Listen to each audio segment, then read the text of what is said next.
ছোটবেলায় যে ছেলেটি ছিল অত্যন্ত দুরন্ত, কে জানতো সেই ছেলেটি আবার বড় হয়ে এতটা শান্ত হয়ে যাবে, যাকে দেখে বহু মানুষ অনুপ্রাণিত হয়ে আসছে যুগের পর যুগ ধরে। ছোটবেলায় নাম ছিল তার নরেন, বড় হয়ে সেই হয়ে উঠেছিল স্বামী বিবেকানন্দ। আজকের ভিডিওতে আমি স্বামী বিবেকানন্দের জীবনের কিছু অংশ তুলে ধরার চেষ্টা করব আপনাদের কাছে। চলুন শুরু করা যাক তাহলে আজকের ভিডিও। আমি আশা করছি এই পর্যন্ত যারা আমার ভিডিওটা দেখেছেন তারা একটা করে ভিডিওতে লাইক করে দিয়েছেন। 19 শতকে নবজাগরণকে যে সমস্ত মনীষীরা উপহার দিয়েছে তাদের মধ্যে থেকে স্বামীজি অন্যতম। পরাধীন ভারতীয়দের মধ্যে জাগিয়েছিলেন পুনর্জীবনের চেতনা। তিনি শিখিয়েছিলেন উদার কিভাবে হতে হয়। 1863 সালে 12 জানুয়ারি স্বামীজি একটি মধ্যবিত্ত পরিবারে জন্মগ্রহণ করেছিলেন। ছোটবেলায় তার নাম ছিল নরেন্দ্রনাথ দত্ত। ছোট করে তাকে নরেন বলে ডাকা হতো, আর ডাক নাম ছিল বিলে। স্বামীজির ছোটবেলাটা মোটামুটি ভালোভাবেই কেটেছিল, কিন্তু হঠাৎই দুঃখ দুর্দশা এসে গ্রাস করেছিল স্বামীজি ও ওনার পরিবারকে। আসলে সে সময় ওনার বাবা মারা যান, তারপরে কি খাবেন তার ঠিক ছিল না। বেশিরভাগ সময়টাই অনাহারে কেটেছিল স্বামীজির। একটা চাকরি পাওয়ার আশায় সে সময় স্বামীজি অফিসে ঘুরে বেরিয়েছিলেন। জুতো ছিঁড়ে গেছে সে সময়। মানুষজনেদের রোয়াকে শুয়েই রাত কাটিয়েছেন তিনি। সারাদিন হয়তো পেটে ভাতই পড়েনি। স্বামীজি যেদিন দেখতেন বাড়িতে খাবার কম আছে, সেদিন বলতেন আমার বাইরে নিমন্ত্রণ আছে, এই বলে বাইরে বেরিয়ে যেতেন। আসলে স্বামীজি মিথ্যা বলতেন বাড়িতে, বাড়ির মানুষজনেরা যাতে খেতে পায় একটু। এইভাবেই দিন কেটেছে স্বামীজির। আর পরবর্তীকালে ইনিই গরিব মানুষজনেদের পাশে দাঁড়িয়েছিলেন। এর কারণ হয়তো উনি একটা সময় এই দুঃখ দুর্দশা কাটিয়ে এসেছিলেন, সেই জন্য সে সময় দাঁড়িয়ে মেয়েদের অবস্থা কি তা বুঝেছিলেন। ওই সময় একটি মেয়ে সুসাইড করেছিল, তা দেখে স্বামীজি ওই যুগের মেয়েদের যে আসলেই কতটা কষ্ট আছে তা বুঝেছিলেন। পরবর্তীকালে সিস্টার নিবেদিতা বলেছিলেন যে স্বামীজির বাণীর মধ্যে দুটি প্রধান বিষয় আছে। এক, সাধারণ মানুষের দরিদ্র থেকে উত্থান, দুই, মেয়েদের জীবনেই উন্নতি লাভ করে। এই দুই জিনিসের সাথে ওনার পরিচয় হয়েছিল যৌবনকালেই। স্বামীজি গোটা ভারতবর্ষ ঘুরে বেরিয়েছিলেন আর দেখেছিলেন দারিদ্রতা কাকে বলে। মেয়েদের অবনতিতে দেশের আসলেই কতটা অবনতি হচ্ছিল সে সময়। স্বামীজি সে সময় দেখেন যে ধর্ম ঠিকই আছে আমাদের মধ্যে, আমাদের দেশে, কিন্তু সে ধর্ম এখন আর ধর্ম নেই, পরিণত হয়েছে আচার বিচারে। চারিদিকটা গ্রাস করেছে অস্পৃশ্যতায়। স্বামীজি আরও দেখেন ধর্ম বলতে আসলেই যা বোঝায় ত্যাগ, বৈরাগ্য এবং ভগবানের প্রতি ভালোবাসা, ভক্তি, শ্রদ্ধা, তা তো কিছুই নেই। বরং বেড়ে গেছে আমি বড় তুমি ছোট এবং পুরোহিতদের দৌরাত্ম্য। এই সব তিনি নিজের চোখে দেখেছিলেন ও অনুভব করেছিলেন। স্বামীজি চেয়েছিলেন এসবের প্রতিকার।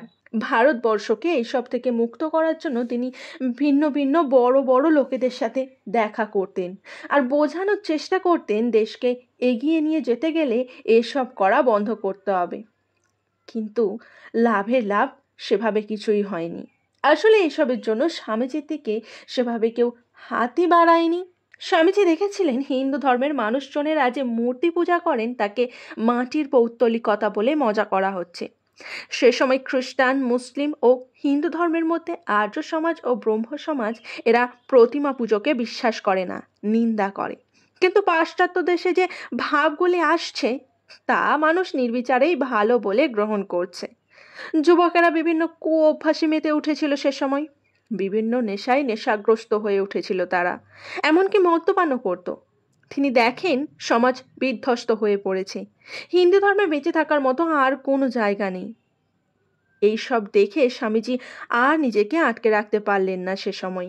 তিনি একাই এগিয়ে এসেছিলেন এই সমাজকে বাঁচানোর জন্য। আমরা সবাই জানি স্বামীজির গুরু হলেন শ্রী রামকৃষ্ণ পরমহংসদেব। স্বামীজিকে দেখে একবার রামকৃষ্ণদেব বলেছিলেন, দেখলাম যেন একটা আলো স্রোত কাশের দিক থেকে এসে কলকাতায় গেল। তখনই বুঝতে পারলাম নরেন কলকাতায় জন্মগ্রহণ করেছে, স্বয়ং শিব নরেন রূপে নেমে এসেছে পৃথিবীতে। রামকৃষ্ণদেব স্বামীজিকে শিক্ষা দিতেন সমস্ত ধর্মই সত্য। রামকৃষ্ণদেব যে সমস্ত সাধনা করেছিলেন তাতে দেখেছিলেন সমস্ত ধর্মের মধ্যে দিয়েই ভগবান লাভ করা যায়, কোনো ধর্মকেই অবহেলা করতে নেই। একদিন রামকৃষ্ণদেব স্বামীজিকে বলেন, কি চাস তুই বল। তখন স্বামীজি বলে, আমার ইচ্ছে হয় সুখদেবের মতো 5-6 দিন সমাধিতে ক্রমাগত ডুবে থাকি, তারপর শুধু শরীর রক্ষার জন্য খানিক নিচে নেমে এসে আবার সমাধিতে চলে যাই। রামকৃষ্ণদেব শুনে বলেন, ছি ছি, তুই এত বড় আধার, তোর মুখে আমি এই কথা শুনবো বলে ভেবেছিলাম। তুই কোথায় বট গাছ হবি, আর তোর ছায়া পাবে হাজার হাজার মানুষ। তা না, তুই শুধু নিজের মুক্তি চাস, এত তুচ্ছ চিন্তা ভাবনা তোর। না রে, এত ছোট নজর করিস না। আরও একদিন স্বামীজি এই সমাধিস্থ হয়ে থাকার কথা বলেন রামকৃষ্ণদেবকে। রামকৃষ্ণদেব বলেন, তোর তো আচ্ছাহীন বুদ্ধি ও অবস্থার উঁচু অবস্থা আছে। আসলে উঁচু অবস্থা বলতে রামকৃষ্ণদেব বুঝিয়েছিলেন নিজের জন্য নয়, অপরের জন্য কিছু করার কথা। স্বামীজিও ওনার শিষ্যদের এবং পুরো জগৎকে এই একই শিক্ষায় শিক্ষিত করে গেছেন। স্বামীজিকে বলা রামকৃষ্ণদেবের পরের কথাটি হলো, মাটির প্রতিমায় তার পুজো হয় আর মানুষেতে হয় না। রামকৃষ্ণদেব একটি উদাহরণ দেন, সেটি হলো বিভীষণ একদিন খবর পান যে লঙ্কার ধারে একটা জাহাজডুবি হয়েছে এবং একটা মানুষ সমুদ্রের ধারে পড়ে আছে। তিনি বললেন, তাকে নিয়ে এসো। এবং সেই লোকটিকে দেখে ওনার মনে হয়েছিল রামচন্দ্রের মতো দেখতে, তাই তিনিও রামচন্দ্র রূপে পুজো করেছিলেন। এমনকি রামকৃষ্ণদেব মা সারদা দেবীকেও পুজো করতেন। রামকৃষ্ণদেব আরও শেখান শিব জ্ঞানে জীব সেবা, জীবের দয়া নামে রুচি। বৈষ্ণব পূজন সম্বন্ধে বলতে গিয়ে ঠাকুর বলেন, জীবকে তুই দয়া করবি, দয়া করার তুই কে? আসল দয়ার অর্থ হলো কেউ একজন দেবে আর অন্যজন হাত পেতে তা গ্রহণ করবে এবং তা নিয়ে সে কৃতজ্ঞ থাকবে। কিন্তু এটা শুধুমাত্র ভগবানের ক্ষেত্রেই সম্ভব। তিনিই তো দিতে পারেন আমাদেরকে, আমরা কি দিতে পারি? আমাদের তাকে দেওয়ার মতো কিছুই তো নেই। আমরা শুধু ঈশ্বরের সেবা মাত্র করতে পারি। সেদিন এই কথা স্বামীজি সহ আরও অনেকেই শুনেছিলেন।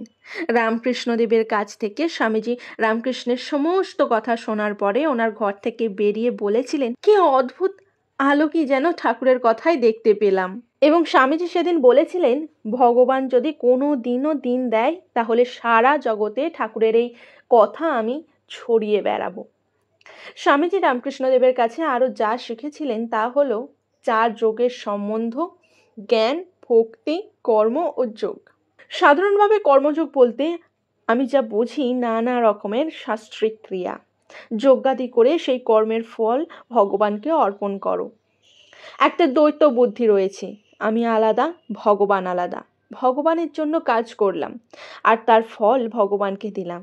কিন্তু রামকৃষ্ণদেব বলেন, না, যে পুজো করছে সেও ভগবান আর যাকে পুজো করা হচ্ছে সেও ভগবান। আর ফলের আশা করা উচিতই নয়, কারণ ভগবানের ফল ভগবান পাবেন। প্রতিমাতে আমরা পুতুল পুজো করি না, প্রতিমাকে অবলম্বন করে আমরা ভগবানের পুজো করি। এটা স্বামীজি রামকৃষ্ণদেবের কাছ থেকে শিখেছিলেন, কারণ প্রথমের দিকে উনিও মূর্তি পূজায় বিশ্বাসী ছিলেন না।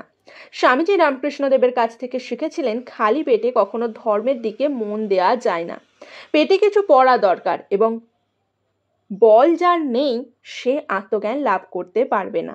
স্বামীজি বলেছিলেন, গীতা উপনিষদ থেকে যে সমস্ত পন্থা অবলম্বনীয় সেইগুলিকে আহরণ করতে হবে। স্বামীজি বুঝেছিলেন একমাত্র ভারতবর্ষেই ধর্ম জাগ্রত। স্বামীজি বলেছিলেন, পাশ্চাত্য দেশে টেকনোলজির দিক থেকে যেভাবে এগিয়ে যাচ্ছে আমাদের তা গ্রহণ করতে হবে। আমরা অপরের যা ভালো তাই গ্রহণ করব এবং নিজের প্রতি আত্মবিশ্বাস থাকাটাও অত্যন্ত প্রয়োজন। আর স্বামীজির মধ্যে আত্মবিশ্বাস ছিল বলেই ভারতবর্ষ সেই সময় ইংরেজদের দ্বারা চালিত হওয়ার পরেও স্বামীজি বলেছিলেন শিকাগো সম্মেলনে গিয়ে, আমেরিকার ভাই এবং বোনেরা, আমি কিন্তু তোমাদের থেকে কোনো অংশেই ছোট নয়। ভারতবর্ষে ফিরে তিনি সৃষ্টি করেছিলেন নবজাগরণের এবং তিনি আমৃত্যু মানুষের কল্যাণে এবং মানুষের সেবায় নিজের জীবন অতিবাহিত করেছেন। স্বামীজির সম্পর্কে এই ছোট ছোট তথ্যগুলো জেনে আপনাদের কেমন লাগলো তা আমাকে কমেন্ট করে জানাতে কিন্তু একদমই ভুলবেন না।